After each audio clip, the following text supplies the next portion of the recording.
Salut, c'est Trado, content de vous retrouver pour la mise à jour des deux formats ETF, ETF stratégie de long terme, ETF stratégie de moyen terme. On va commencer avec la stratégie de long terme et les zones d'accumulation rationnelle, les ETF de cœur de portefeuille.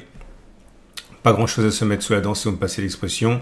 Nous avons un ETF monde ici qui n'est absolument pas en zone d'accumulation rationnelle. Il sera en zone d'accumulation rationnelle à 547, 532. J'ai ajusté certaines zones. C'est dynamique les zones d'accumulation rationnelle. Deuxième ETF, ETF 23 pays développés, 24 pays émergents. On n'est pas en zone d'accumulation rationnelle. On sera en zone d'accumulation rationnelle à 220, 216 euros. L'ETF monde, économie développée, économie émergente et mid-caps, on n'est pas en zone d'accumulation rationnelle, on sera en zone d'accumulation rationnelle à 80 euros. Le Vanguard tout en un avec les actions, les obligations, les bons du trésor, les mid-caps, on n'est pas en zone d'accumulation rationnelle, on le sera à 31,439. Le SP500, ceux qui veulent mettre les États-Unis en cœur de portefeuille, ce qui se fait beaucoup, on n'est pas très loin de la zone d'accumulation rationnelle, on a failli y aller, on risque d'y aller bientôt, 58,50, 57,00. Je vous propose également le Nasdaq qui est donc un choix très dynamique à mettre en cœur de portefeuille ici, le cœur vous en dit. Zone d'accumulation rationnelle 18 577 370. L'Eurostock 600, si vous voulez mettre les 600 ténors européens en zone d'accumulation rationnelle, on a été en zone d'accumulation rationnelle cette semaine, la semaine dernière.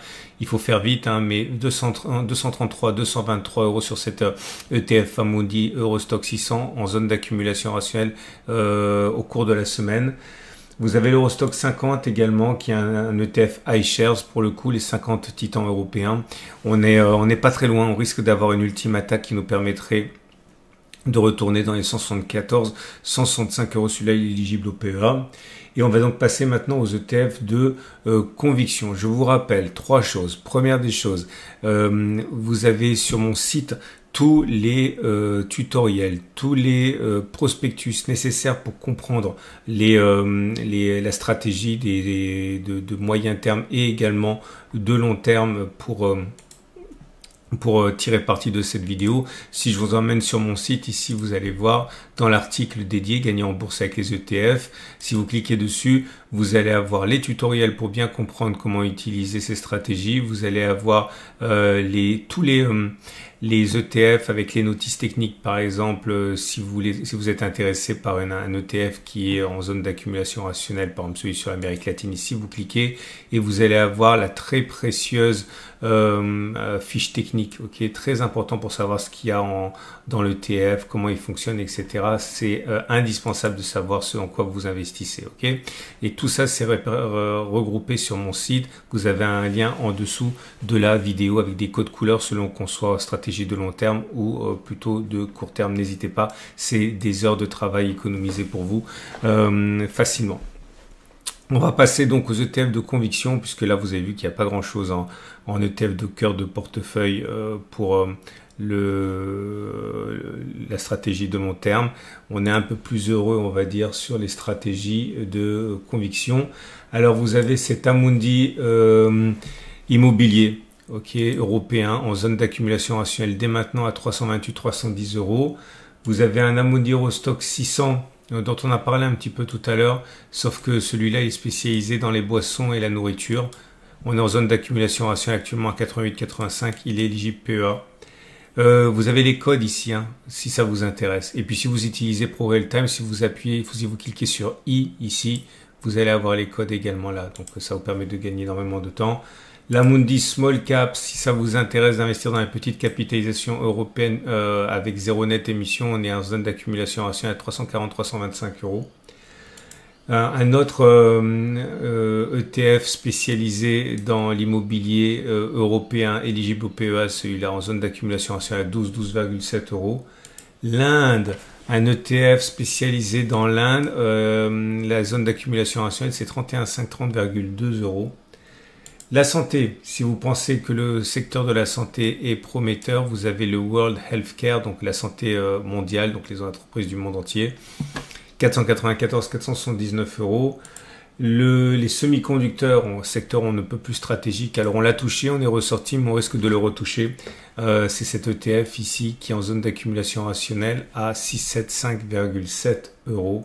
L'hydrogène, BNP a produit cet ETF. Alors, on n'est pas vraiment en zone d'accumulation rationnelle, mais étant donné qu'on l'a acheté la semaine dernière, on peut avoir un accès de faiblesse et y retourner. C'est 8,9, 8,1 euros. Que diriez-vous d'un petit peu d'Amérique latine à mettre dans votre portefeuille, dans votre PEA en plus, en zone d'accumulation rationnelle à 25,18. Les actions à haut dividende avec cet Amundi éligibles au PEA. Alors on n'est pas en zone d'accumulation rationnelle, mais on n'est pas très loin. Quand on est très proche comme ça, j'en parle parce qu'on ne sait jamais, sur un malentendu, on pourrait aller chercher 153, 149 euros. Le Vietnam, bon, très spécifique, très niche, mais on est en zone d'accumulation rationnelle si vous croyez au Vietnam, 21,624. Un ETF SPDR MSCI, donc celui-là c'est, alors il est intéressant, celui-là c'est des petites capitalisations mais pondérées par leur côté value, donc c'est-à-dire la valorisation. Ok, on n'est pas en zone d'accumulation rationnelle, mais on l'a visité la semaine dernière, la semaine d'avant, 48,5, 47, ça pourrait vous intéresser. Les minières, donc les entreprises qui produisent de l'or, qui l'extraient, mais les juniors, les mines juniors, on est quasiment en zone d'accumulation. Il est possible qu'on ait encore la semaine dernière, la semaine prochaine, 40,1, 37,4 si vous voulez mettre des minières en portefeuille. Vous avez cet Amundi, qui est également spécialisé dans la santé, mais pas mondiale, plutôt les entreprises européennes, donc éligibles au PEA pour le coup, en zone d'accumulation rationnelle à 147, 142. Je vous rappelle que vous trouverez tous les prospectus sur mon site. J'aime bien celui-là parce qu'il est spécialisé dans les actions aristocrates avec les meilleurs dividendes. Si vous êtes un fan des dividendes par distribution, attention, hein, c'est pour ceux qui ont besoin d'un revenu actuellement régulier et qui pourraient être intéressés par des distributions. Ben, c'est pas de la capitalisation. Hein. Zone d'accumulation rationnelle 24,2, 23,4. Il y a un ETF qui est spécialisé dans les valeurs technologiques européennes. Toute proportion gardée, c'est comme le Nasdaq, hein, mais européen. Éligible au PEA, zone d'accumulation rationnelle 89, 82 euros. Cet ETF-là est spécialisé dans les produits de base, mais dans les entreprises européennes. Regardez bien le prospectus, mais ça pourrait vous intéresser. Zone d'accumulation rationnelle 85,73. Et pour terminer, un ETF qui m'a été proposé par Jean-Louis, qui est en zone d'accumulation rationnelle, c'est le BNP Easy Low Carbon. Donc, vous savez lire, hein, c'est à connotation environnementale.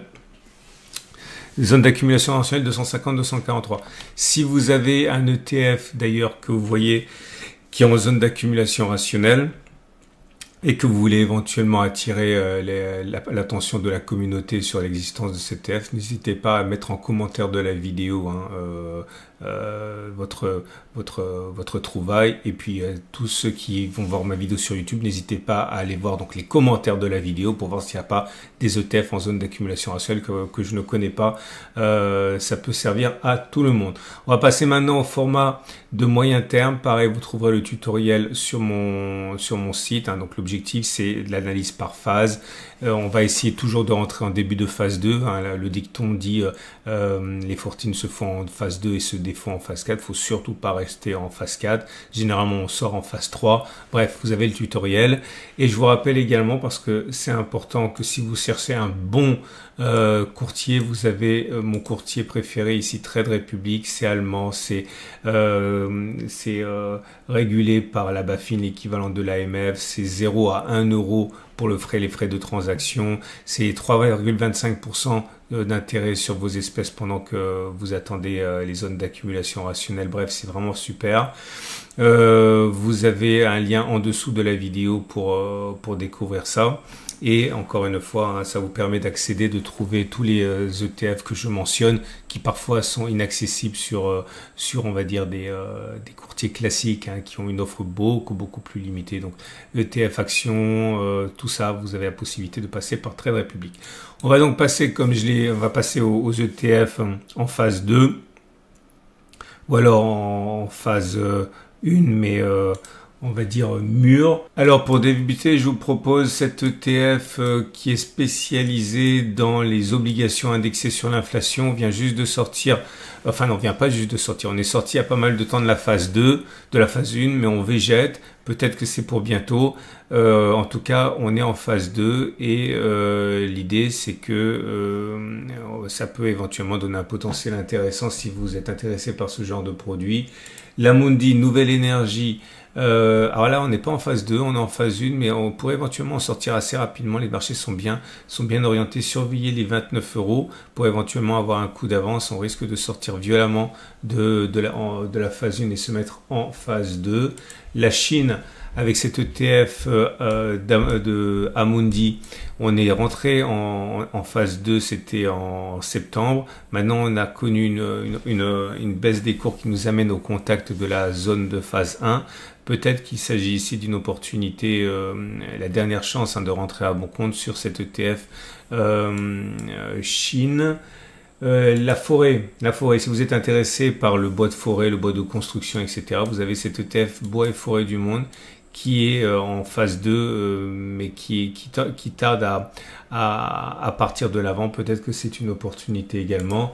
L'Amundi, qui est éligible au PEA d'ailleurs, économie émergente. Alors, on est déjà en phase 2, mais il me semble pas que la phase 2 soit très avancée. En plus, il y a une correction, donc peut-être que vous pouvez ici trouver une bonne fenêtre d'entrée pour entrer sur le PEA, économie émergente éligible au PEA. Donc, la même chose, mais pour les économies asiatiques, on est en phase 2 et on est dans une phase de retrait par rapport à cette impulsion. Peut-être que là aussi, c'est une belle occasion de rentrer pour le moyen terme. Un Amundi, celui-là n'est pas éligible au PEA.